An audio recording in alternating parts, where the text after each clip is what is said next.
Welcome to paradise. Hell for most of you. You're here because you think you're tough enough for the SAS. SAS selection is legendary for its toughness. Jungle survival is an essential part of the process. We're in 30,000 square miles of jungle in Sarawak, the Malaysian part of Borneo. Former members of the SAS are recreating SAS selection.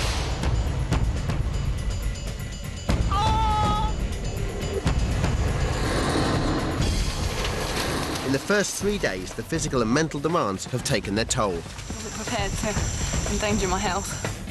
Our volunteers have had to learn the laws of the jungle fast. Squeeze it over the side. The gruelling navigation exercise proved too much for some.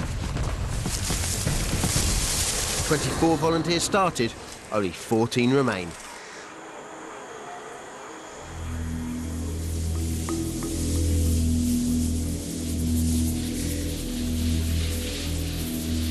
It's day 4.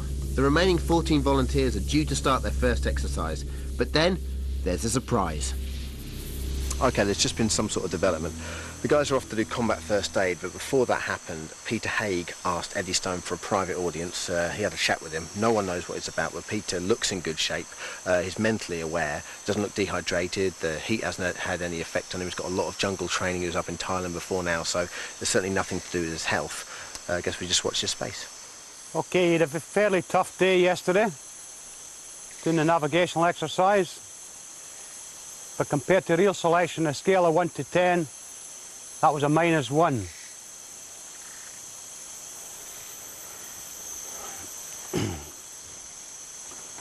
Mr. Haig? Sir? Mr. Haig's about to leave us because he lied. Mr. Haig says he used to be in the parachute regiment. Now, when were you in the parachute regiment? Came out in 82, sir. Came out in 82. Sir. When did you join? 79, sir. 79? 76, sir. 76. When did you go to Belize? Can't remember, sir. You can't remember when you went to Belize? What year was it? No idea, sir. No idea. What's the name of the camps in Belize? There's 2 camps. Airport camp. The other one? Can't remember. Anyway, Mr. Haig here states he was in the parachute regiment for 6 years. So he's either telling me porky pies or he's been telling the people coming onto the programme porky pies. I've got my doubts myself. I think he just doesn't have the bottle anymore. Anyway, Mr. Haig will be leaving us today. OK, on your way.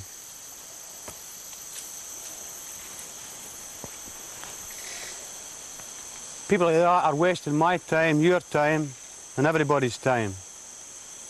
So if anybody else has got any confessions, sexual or otherwise, let me know. Checks in Britain revealed that Peter Haig was in the parachute regiment between 1976 and 82. He is also a Falklands War veteran. In order to come onto the programme, he signed a form saying that he had no military experience.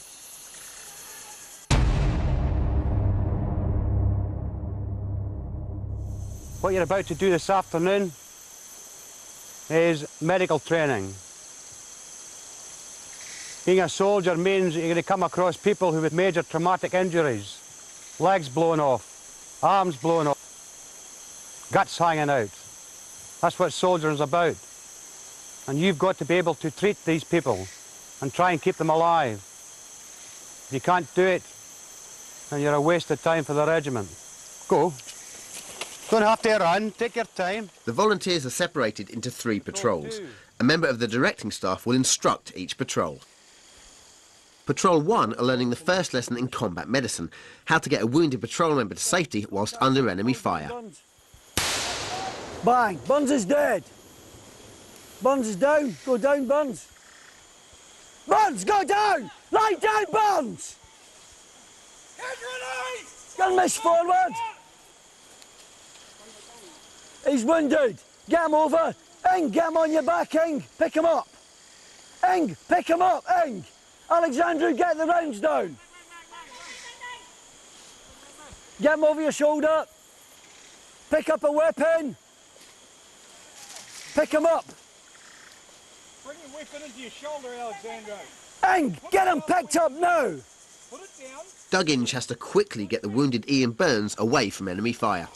If I have to categorise myself, I call myself a kind of leisure cyclist, I guess. I just have a bit of fun. I don't take anything too seriously. I don't really train normally, but I'm going to try and do a bit of training to get me ready for this one. Get up the hill, Eng. Other way, keep going. Eng, pick him up. Pick up the casualty, Eng. An SAS patrol consists of only 4 members. It is crucial that every one of them can carry their own body weight, or even heavier, over hundreds of yards. Used to skirmish I've been back. competitive all my life against men, but I just think that women can be a lot mentally stronger than they are and cope with more than one thing at a time. So that's where they might fall down. Keep going, change magazines. Do In a ammo combat check, situation, put them in extracting a the wounded man must be done tactically and without dropping a weapon.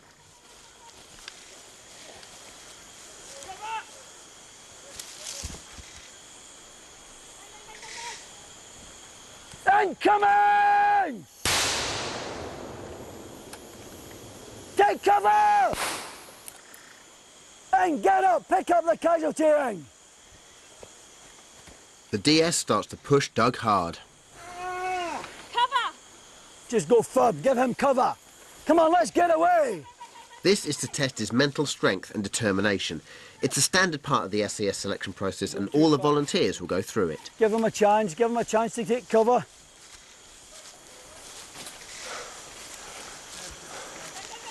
Doug is reaching the limits of his physical strength, but his DS will not ease up on him. He'll be pushed even harder to see if he breaks. Stop! Close in.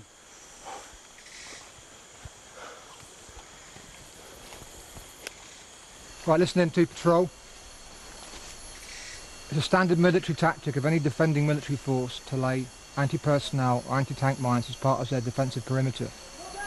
Therefore, as an SAS gathering intelligence against... Landmines remain a part of modern warfare.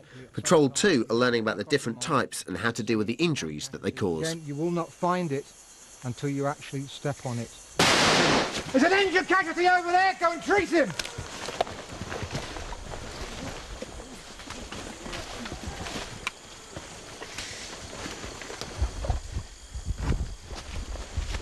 Go round, check there's nothing else of any danger. Outside cover. No, it's going to be okay, don't worry about it. It's dying! Just don't forget your ABCs, yeah? Airway, breathing, circulation. Although a mine injury is extremely serious, he's going to die of a blocked airway far more quickly within a couple of minutes. Come on guys, get the pressure on. I'm going to need another pad there.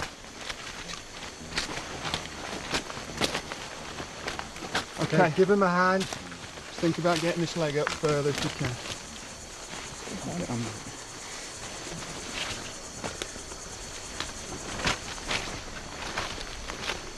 There's another pad there, get it over the first one. Okay. Alright, so what else are you going to be thinking about doing? Cosy backing, sir. Yeah. What about further treatment? What about further life-sustaining treatment? Set up the drip stuff. Yeah, IV. Good. What else? Infection stuff. Infection. So what are you going to give him? Antibiotic stuff. Good. Straight away. Barry, you've explained the concept of 4-man patrols. In that 4-man patrol, there's a medic. Exactly what does a medic do?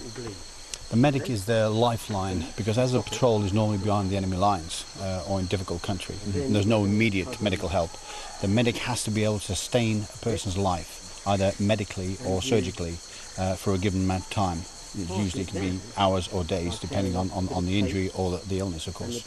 An SAS medic does 12 weeks of medical instruction before going to a 4-week attachment to a hospital, a UK hospital. And what you don't know, you could actually walk into one of the big hospitals, and in the casualty department there will be a guy there with Mr. Davis on it, and that guy will actually be an SAS guy. it goes down. Patrol 3 learns how to administer an intravenous drip. This is essential for restoring lost body fluid or blood to a combat casualty. I mean, it's a bubble chamber, so you don't get bubbles. Why don't you want to get bubbles into the blood? Blocks the return of blood to the heart. It actually fills the heart with a big air bubble, and the heart relies on fluid to clean it. So I work for the Corporation of London at Hampstead Heath, which is a big open space area just in North London. I'm a lifeguard there seasonally, just protecting people in the water spaces from any accidents and drownings that may occur. I'm going over there to succeed, certainly. I don't want to come back thinking, well, I could have given a little bit more if only I'd given some more. So yes, I will be coming back a winner. Just angle down slightly. So Richard is the first to practice on a model arm. Advance the cannula, but not the needle. Perfect. Now, you get ready, when that comes out, it's going to bleed. You'd undo the tourniquet so the pressure wasn't too high. You'd maybe have a finger here, it doesn't work well on the model. But you're ready to pop it in, you pop it in, and you immediately let go and it falls out. So no, you have to keep holding it, you have to keep holding it, because it will just fall straight out. You've done well, you've got it in, and you've lost it. Patrol 1 has completed their exercise, but the DS wants a word with Doug. Back up here, Ing. Quickly, get back up here. Quickly, Ing, get a grip. Stand still.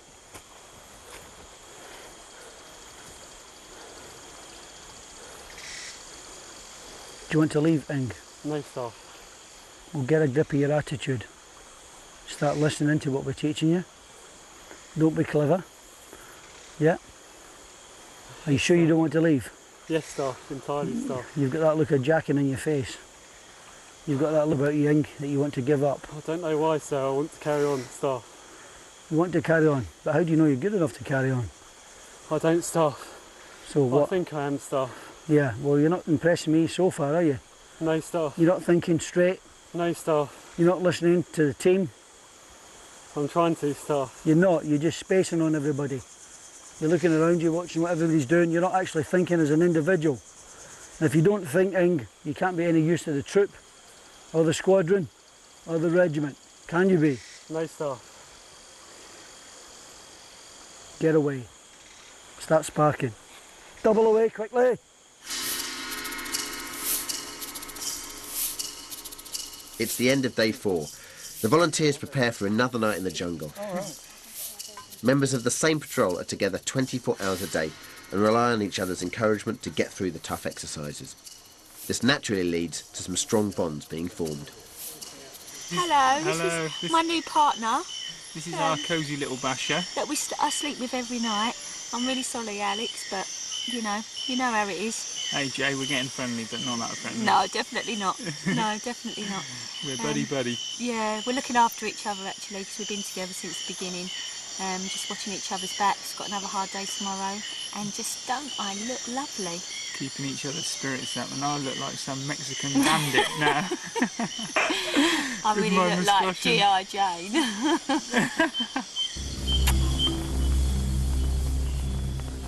Nights in the jungle are often long and sleepless. The heat, biting insects, physical wear and tear all cause discomfort. The complete separation from friends and family can play on the mind and destroy morale.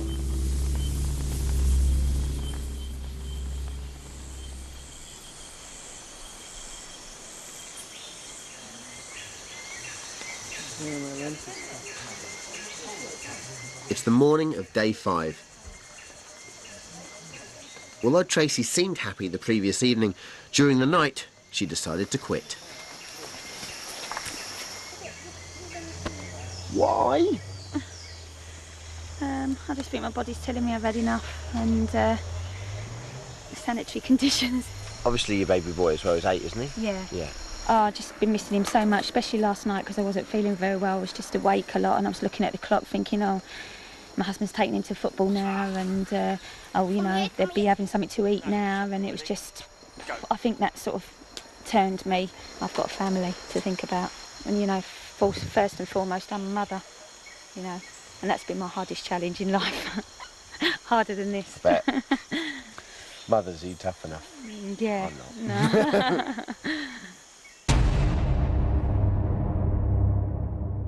Tracy's just quit. Said she can't handle the sanitation. Well, not, I shouldn't say quit.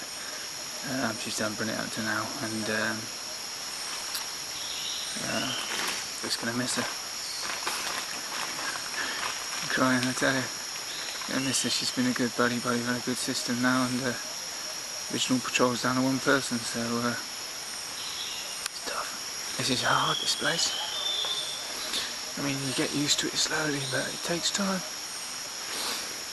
Oh well, Tracy, good luck. See you when a tough guy. Billy Wilson, here we come. I'm a faggot for crying, I suppose. But there you go. Losing a fellow patrol member can be a real blow, but as on SAS selection, there is no let-up. You have to pick yourself up and be ready for the next challenge. Okay, what we're going to go on with this morning is a little bit of aggression training. It's called milling. You're going to get kitted up with some boxing gloves, head guards and chest shields for the women. You're going to pick somebody your own size and weight, and you're going to beat them for a minute. You're not allowed to hit above the shoulders. All right.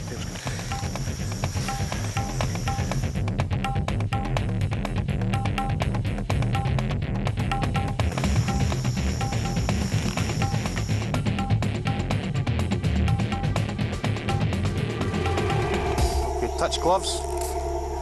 Touch gloves properly. Right, stand by. Go!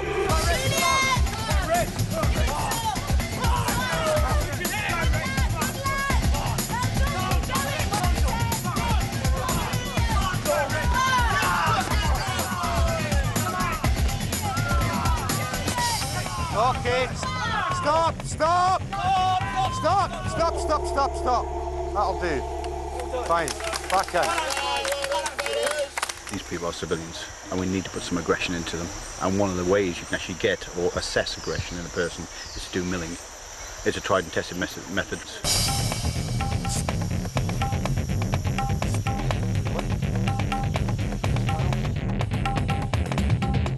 I'm pretty tough. You've got to be kind of tough to play rugby. Week in, week out.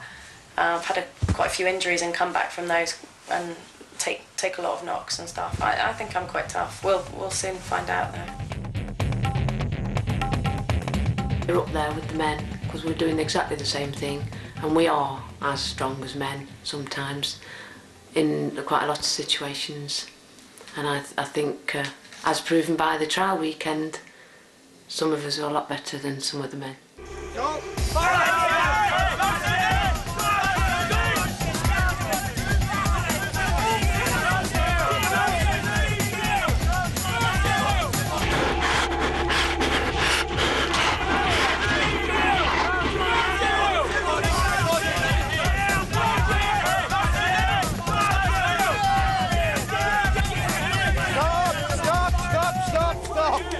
Okay, well done.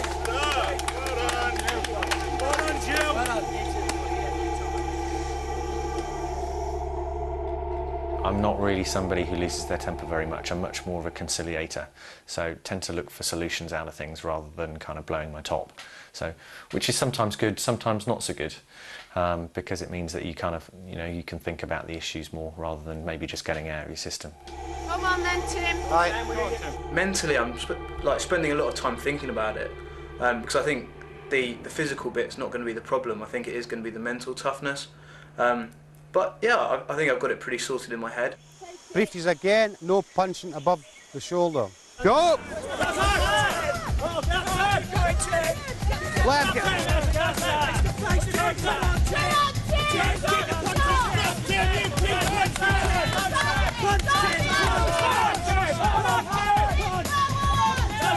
Stop! Stop! Stop! Okay, back over here. Right, back here.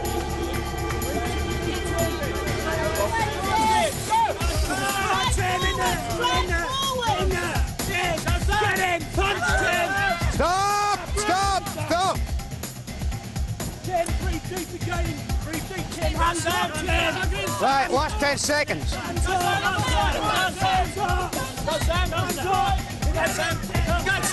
Stop! Okay, well done. Well done. Well done, mate. Well done.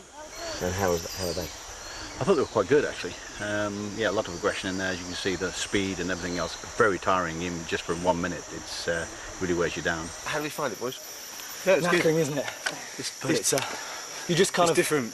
You forget everything when you're in there. You don't feel anything hitting you at all. Boxing's very controlled, and it's all, you know, many times you go into body, so, you know, and you're hooking, and there you don't even hook, it's just straight bam bam. It's just completely different. How hard was it to sort of turn off? Because that's the thing that you two probably had more difficulty with than anyone else. It wasn't too bad. I think the hardest thing's like thinking about not hitting the head, because you know, if you're boxing, you always go high, don't you? Not the body shots. Whereas if you're doing that, you're going to get pulled over and into the corner. Because what you're trying to do as much as anything is get them off balance and start pushing back. Once you've got them pushing backwards, too busy keeping up. So. Do either of you box in normal life? I've taught it done a bit. Yeah. But good fun. Go get some water, water, buddy. All the volunteers survived the pounding, but the next exercise is likely to thin their numbers. OK, the guys face the toughest test yet, the joy that is endurance. 3 patrols, 4 people each, carrying a 50-pound back, plus the wonder that is webbing and a rifle through the heat and humidity of the Borneo jungle. Now, the guys we've got left are hardened and now acclimatised, but this surely will test them to the limit. This is a pure physical exercise to see if you've got the balls to get to the other side. Any questions? Anybody want to pull out now? Okay, patrol 1. The Borneo jungle feels as hot and sweaty as a Turkish bath. The volunteers have to trek through 4 rendezvous points at the top of steep climbs. It's long, hard and monotonous. They don't know what's coming next or when it will end. All they know is it's hellishly difficult.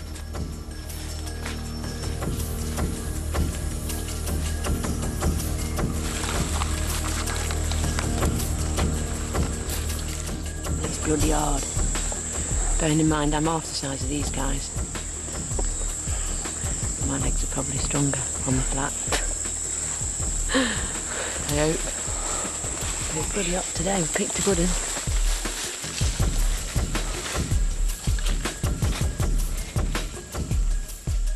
But the girls are doing particularly well this time around, aren't they? They are doing amazingly well, and you know, they're working with a disadvantage. You know, it's not patronising, they are different. They carry less muscles, you know, guys are on testosterone, they get bigger muscles, especially around the upper body, and the weight difference. I mean, the lightest of the women I own is 8.5 stone. That's incredible that she's come so far, isn't it? Amazing, you know. The other couple of girls 9 stone, the smallest bloke's 10.5, and the big one's over 14, and they're carrying the same weight. But we know from sports, you know, ultra-endurance sports, that when you get up to big distances, 100 miles, things like that, where I think it's, you know, becomes mental, the women do very well. So, you know, if they've stuck it, they've got the mental. The volunteers are in 3 4-man patrols. Each patrol is accompanied by a member of the directing staff who will constantly assess the performance. The endurance exercise tests the volunteers' ability to maintain combat readiness under extreme physical stress.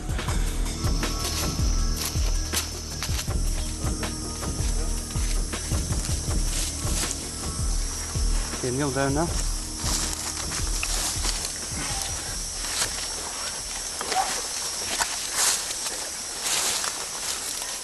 Got all your water?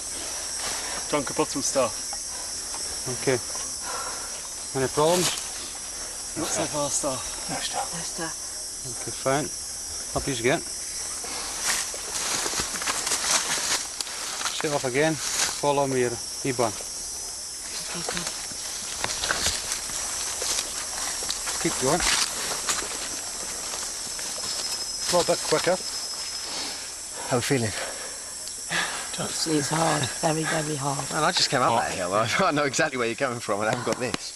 I'm half the size of them. It's extremely hot today. Must be one of the hottest days. You praying for the rain now? Yeah. Yep, sure. Very hot, very tough. Don't give up.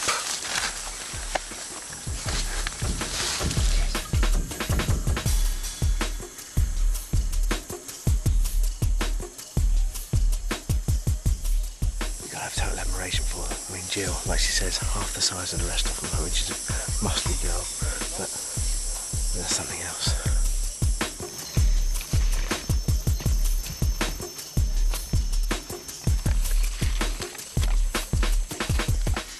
I'm a strange mix, body type wise. I have a degree of power, a degree of stamina.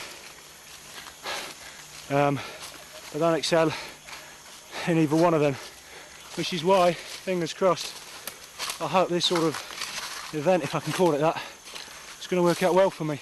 He never gives up. I mean, to the point now where people on the street, criminals on the street who know him, don't actually run away from me. They pretty much give up. Some of the local criminals actually know him as Robocop, by the very fact that he just goes on and never gives up.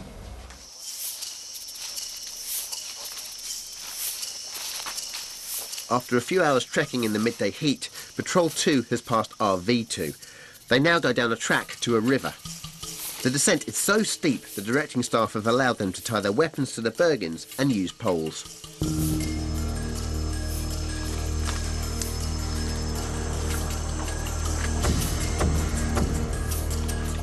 Down at the river, the patrol snatches a chance to cool off.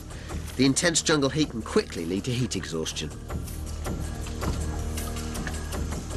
I think I'm a bit worried because I can't imagine what to expect in the jungle and in Borneo. I've never been anywhere like that before. I've been to South America, but never to Borneo. After only 2 minutes rest at the river, they're sent straight back up the hill again. After an hour's climb back up the hill, Patrol 2 reaches RV3. Okay, up you get. Back down to where you came from. Okay, push on. Get a move on. The patrol heads back down the hill again.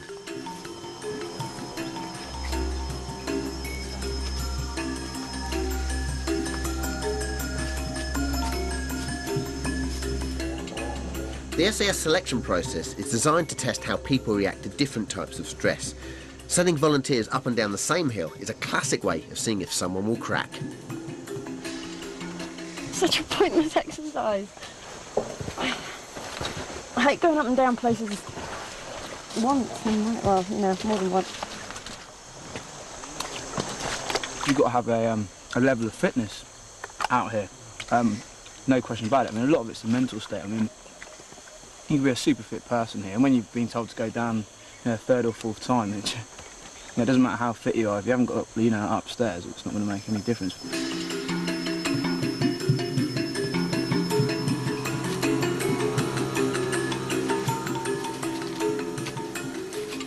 The directing staff constantly assess the volunteers' teamwork. It's clear that Patrol 3 works well as a unit. Guys, Bergen's off. Get in the stream, do what you like, drink some water. Well, you like some food? Yeah. Suck some food if you want it. I think they're just testing us out, seeing if we hold out and just think, oh, same path again, oh, I can't be bothered with this sort of thing, so, you know. Guys, you feeling strong? Yeah. Come on, let's do it. Same again to the top, keep it as a patrol, yeah. Don't want to be behind these guys. We are team. Pull us up.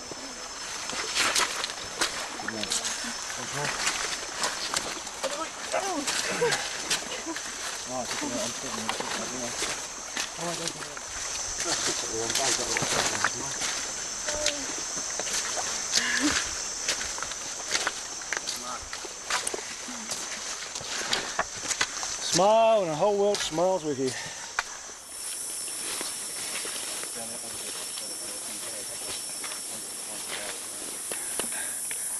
As the staff said, pain and discomfort is a temporary thing. Just keep saying that over in your head. I could sit and say, oh yeah, I'm tough enough, I can take anything. But when you're actually there and you're under those conditions and you're on your chin strap and you're feeling absolutely exhausted, and you haven't eaten for, for however many hours, and you feel it, you say you feel exhausted, to keep going and it is a real challenge. He's getting too tired to remember things now, are we? You're still tactical. Down, give me 10. Don't go anywhere without your weapon. Exhaustion is leading to lapses of concentration in Patrol 1. Downhill. It's drummed into every volunteer to never be more than an arm's length away from their weapon. Whilst you're drinking? So how are we finding it? Well, I think I'm a bit more acclimatised today than I was the other day, which is good. So not too bad, but it's chapping. This one's chapping today. Seems to be suffering from a lot of chaps and that. But yeah, it's all right.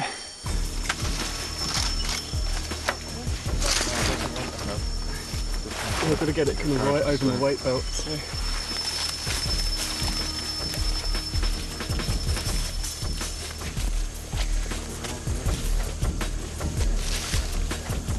Right, you're going down that track there for a long way. On your way.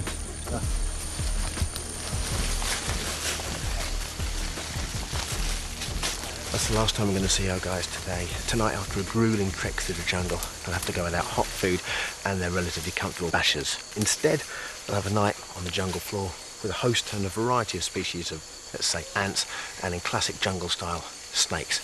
Added to that, the onerous duty of keeping watch all night.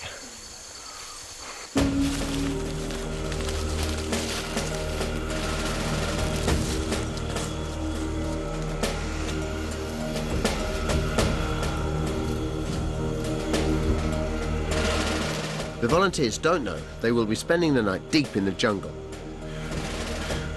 And before they can make camp, they have an hour's more walking to do through dense undergrowth.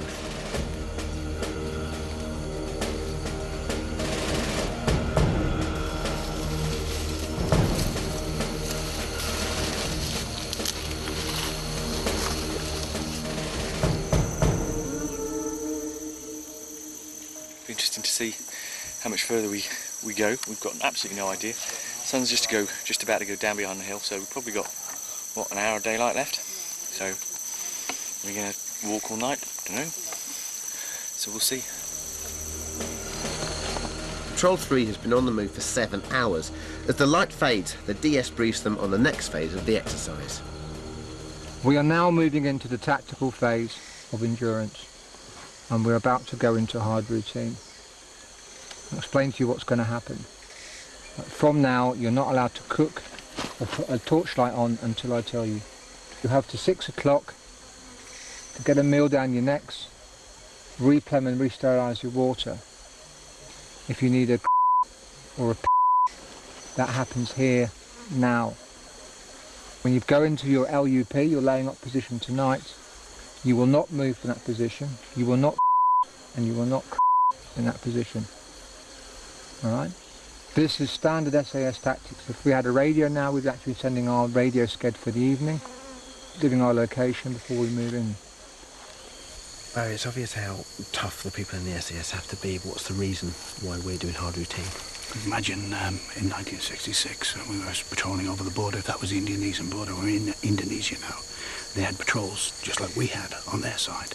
So therefore, as we move through the bush, and obviously you can't go so far in this a day because you wouldn't go on the tracks or anything, you go through the bush very quietly and you get down at night very quietly. That's the reason for hard routine. No noise, no light, no nothing. So the enemy doesn't know you're there. It's now getting dark. Patrol 3 moves away from the area where they ate cold rations. They move to another part of the jungle where they will bed down. This is known as the laying up position, or LUP.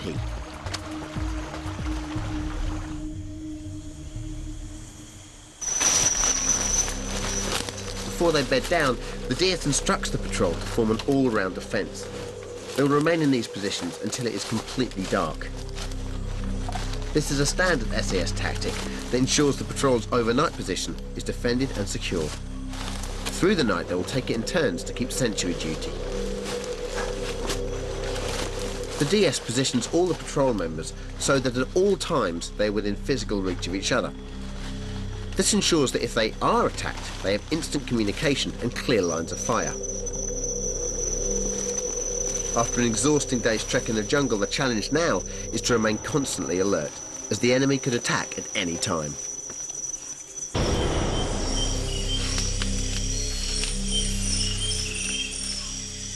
The long, hard day, followed by a night on the jungle floor, has got to one of the volunteers.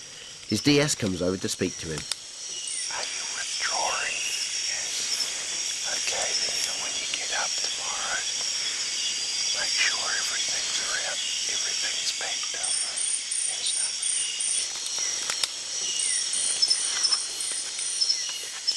I guess I just wanted to carry on for as long as I possibly could. I just got to the point where I don't have to think about it anymore. While Chris grabs some sleep, Sam Pantling is on sentry duty. He's also feeling the strain of hard routine. It's not just contending with the physical side of the things that you're doing, and maybe the mental side of some of the learning. It's all the other things thrown into the equation, like first of all, the acclimatization, the time change, the heat, the insects, the sleeping, like your sleeping patterns are completely different. So it's a number of things you've got to deal with that you just can't prepare for. And these insects, really do bug you a lot.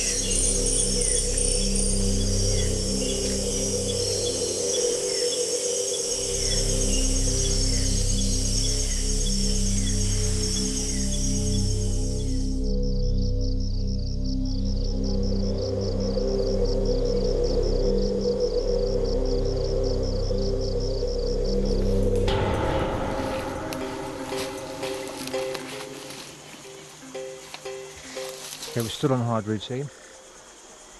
We haven't cooked, or we should not have in IUP position. We've left the minimum amount of sign.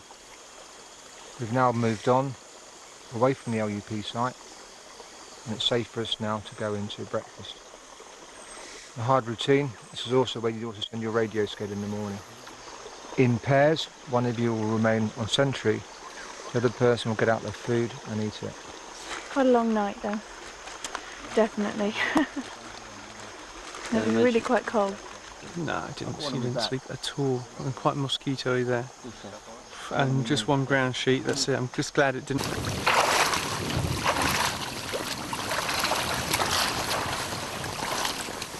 Okay, it's the second day of the endurance task. This is the final RV, not that the volunteers know that yet. The first patrol is pretty much on the way here. They've been sleeping out all night, eating cold rations, they're tired, they're exhausted, and for better or for worse, it has started to chuck it down.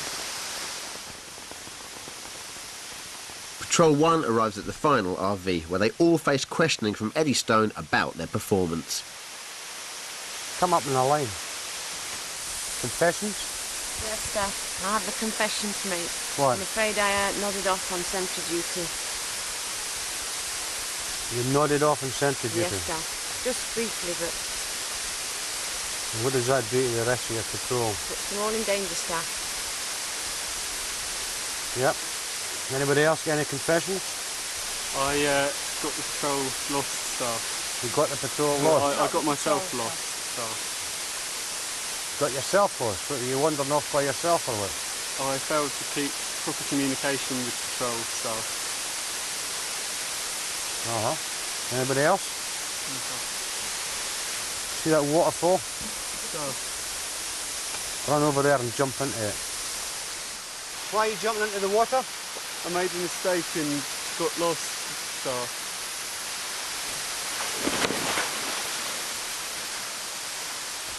Are you getting in the water? Should have fell asleep on sentry duty. Exactly, in you go.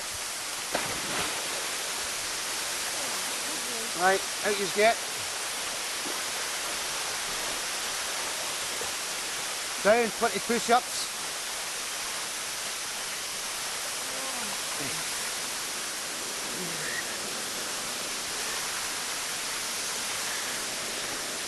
$12, $13, $14, $15, $16, $17, $18, $19, $20. Right, where's your parang?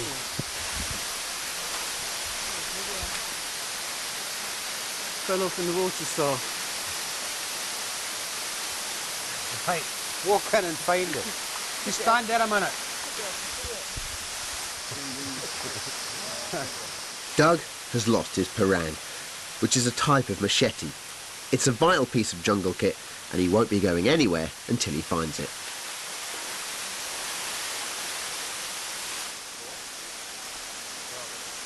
Whilst Patrol 1 are searching for Doug's parang, Patrol 2 make their way to the final RV.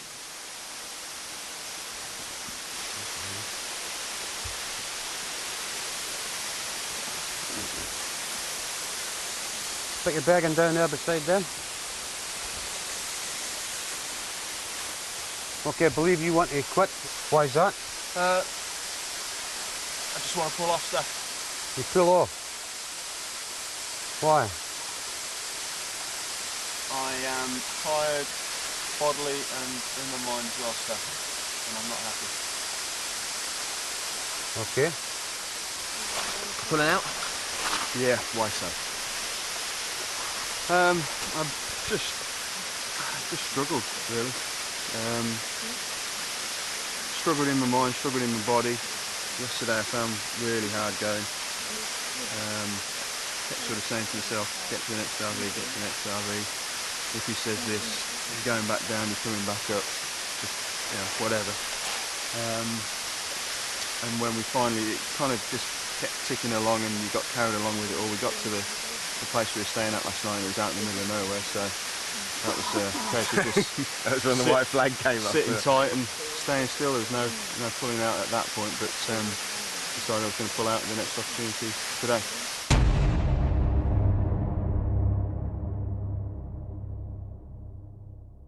Good man. Back at the waterfall, Robert Treadwell manages to locate Doug's parang.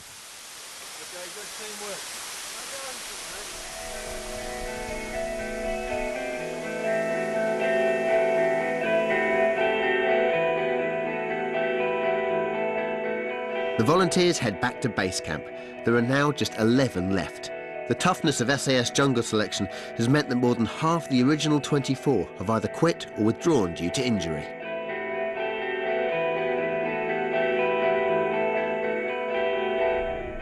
Back at base camp, Eddie orders the volunteers to the parade ground. He has heard the reports of the DS on their performance during the endurance exercise. This could result in some of them being dismissed.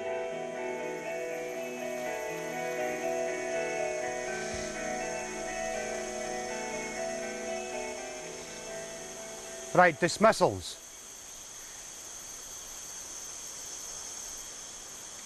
Watson. Yes. You fell asleep in sentry last night. Yes, Totally unacceptable. yes. You put the lives of your whole patrol at risk.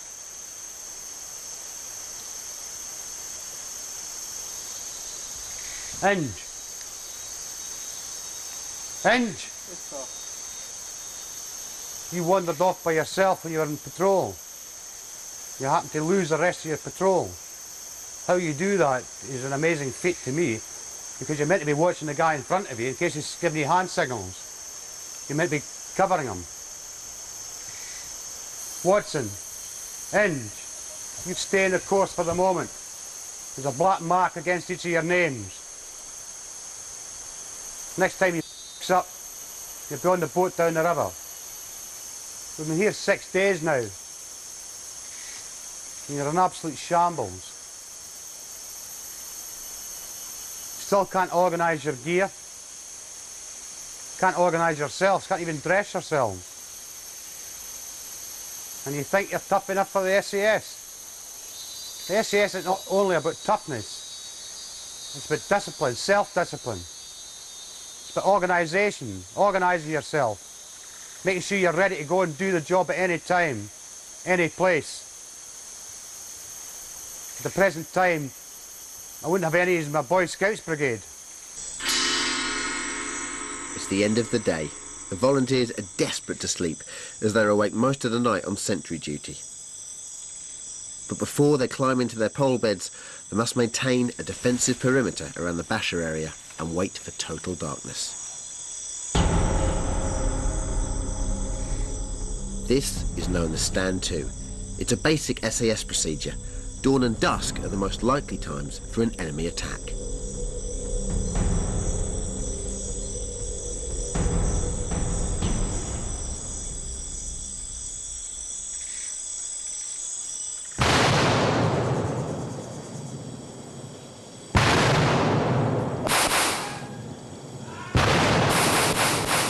The base camp is under attack. The 3 patrols withdraw from the basher area. Together. One. Where's one? Got it? One. Shout, dog. As they withdraw, they're pursued by the enemy.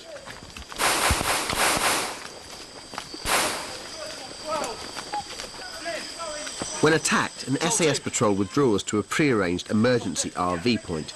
The volunteers have been taught the same tactic. At the RV location, they will regroup and arrange themselves into a defensive circle. This will concentrate their firepower. Take them. 1 o'clock. 1 to 5 o'clock we're supposed to be. Julian, what you got? Julian, let us spread out! Ian, drop back the other side, cover there, directly behind you. Straight in there, straight in there.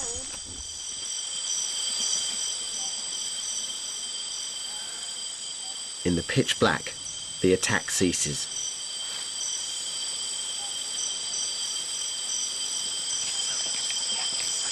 All of the volunteers are still in their defensive circle when one of the DS comes and issues new orders. He tells them to take up a new defensive position.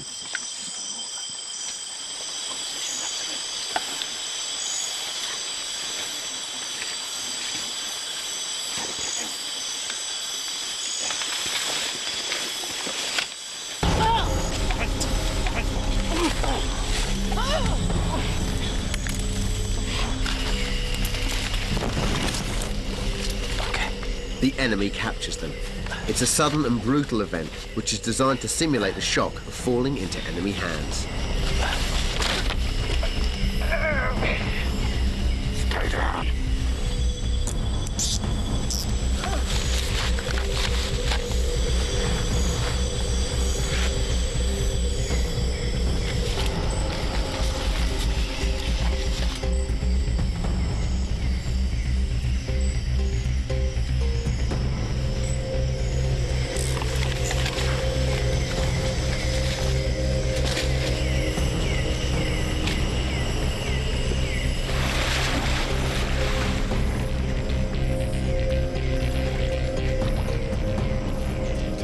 It's been an unbelievably hard 48 hours for our volunteers, but they've endured everything the Malaysian jungle has thrown at them. Now, however, totally level playing field, physical strength irrespective, as they have to face one of the hardest of mental obstacles, interrogation.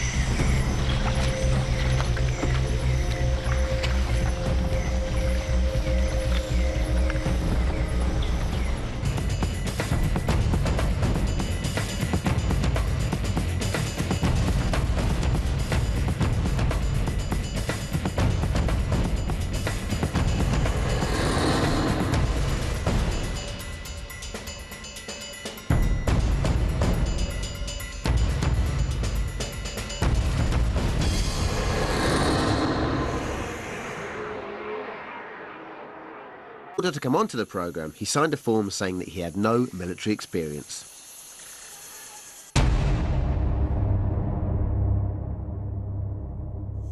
What you're about to do this afternoon is medical training. Being a soldier means you're going to come across people who have major traumatic injuries, legs blown off, arms blown off, guts hanging out. That's what soldiering is about. And you've got to be able to treat these people and try and keep them alive. If you can't do it, then you're a waste of time for the regiment. Go. Don't have to run, take your time. The volunteers are separated into 3 patrols. A member of the directing staff will instruct each patrol. Patrol 1 are learning the first lesson in combat medicine, how to get a wounded patrol member to safety whilst under enemy fire. Bang! Buns is dead! Buns is down! Go down, Buns! Buns, go down! Lie down, Buns! Gun miss forward! He's wounded! Get him over! Ing, get him on your back, Ing! Pick him up! 92 stuff. Came out in 82. When did you join? 79 stuff. 79? 76 stuff, 76. When did you go to Belize? Can't remember stuff. You can't remember when you went to Belize? What year was it? No idea stuff. No idea. What's the name of the camps in Belize? There's two camps. Airport camp. Another one? Can't remember. Anyway, Mr. Haig here states he was in the parachute regiment for 6 years. So he's either telling me porky pies or he's been telling the people coming onto the programme porky pies. I've got my doubts myself. I think he just hasn't the bottle anymore. Anyway, Mr. Haig will be leaving us today. Okay, on your way.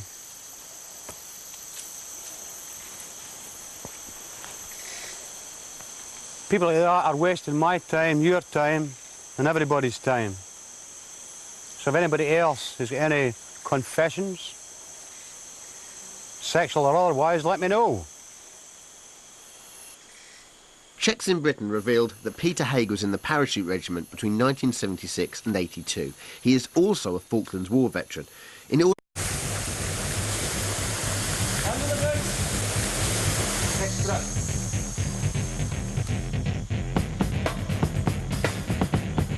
Welcome to paradise. Hell for most of you.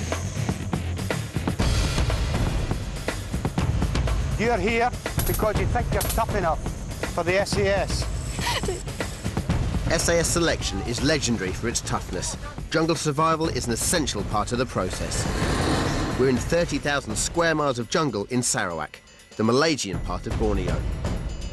Former members of the SAS are recreating SAS selection.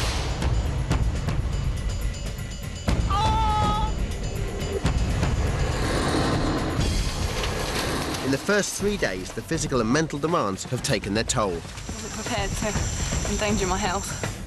Our volunteers have had to learn the laws of the jungle fast. Squeeze it over the side. The gruelling navigation exercise proved too much for some. 24 volunteers started, only 14 remain.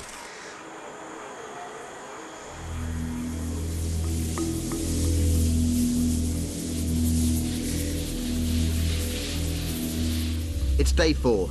The remaining 14 volunteers are due to start their first exercise, but then there's a surprise. OK, there's just been some sort of development. The guys are off to do combat first aid, but before that happened, Peter Haig asked Eddie Stone for a private audience. He had a chat with him. No one knows what it's about, but Peter looks in good shape. He's mentally aware, doesn't look dehydrated. The heat hasn't had any effect on him. He's got a lot of jungle training. He was up in Thailand before now, so there's certainly nothing to do with his health. I guess we just watch this space. Okay, you had a fairly tough day yesterday, doing the navigational exercise. But compared to real selection, a scale of 1 to 10, that was a -1.